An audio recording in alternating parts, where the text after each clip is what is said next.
to buy 2, get 2. 186 pesos lang tong apat na to. Let's eat. Go. Go. Kay Yammers, ayan, for today's video, gagawa tayo ng aming merienda dinner. Kasi nag-crave kami sa tuna sushi. Medyo kulang yung ingredients, pero okay lang. Kasi saktong-sakto, mating ang aming na seaweeds. Tararara! Ayan. Ayan, ang dami. Ano to buy 2, get 2. 186 pesos lang tong apat na to. So, saktong-sakto naman, nag-crave kami dito sa sushi. Yan, may rice tayo. Amahan nyo akong gumawa. Meron, sakto-sakto talaga tong seaweeds namin. Ayan, syempre, rice. Lagyan natin ng soy sauce. Konting soy sauce. Ayan. Kailangan to na may sesame oil, pero dahil wala tayo, okay na yan.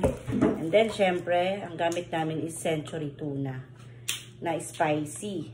Ayan. Pinasok ko na konting oil, then lagay na natin to lahat. Ayan. Then, mix na natin siya. Ayan. Mekos-mekos lang natin yan. And then, syempre, quippy. Japanese mayo to, pero pwede namang ordinary mayo, kung anong mayo ang meron dyan sa inyo. Tapos, ayan. Pwede rin siyang mayo, tsaka lagyan nyo ng cheese whiz. Yung kay Pukerat, gano'n siya. Shit. More mayo. And then, ang pinaka-finale lang nito is lagyan din ng konting paminta. Dagdag flavor din kasi itong paminta. Then, mix natin ulit. Sarap. And then, tara! Ito ng ating seaweed. Alam niyo, hindi ito first time namin matitikman itong seaweeds na to, diba? Ito na yung, mahilig yung anak ko dito sa seaweeds. So.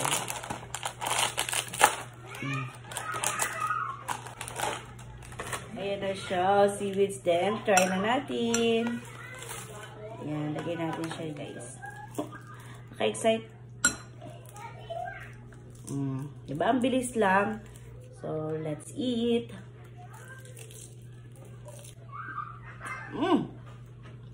Ang sarap.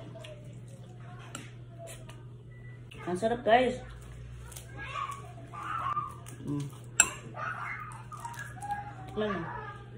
Sarap.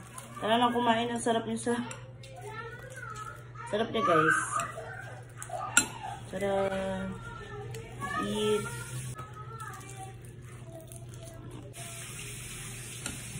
Sarap niya.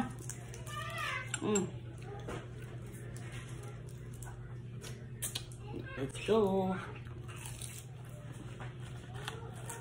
Perfect na.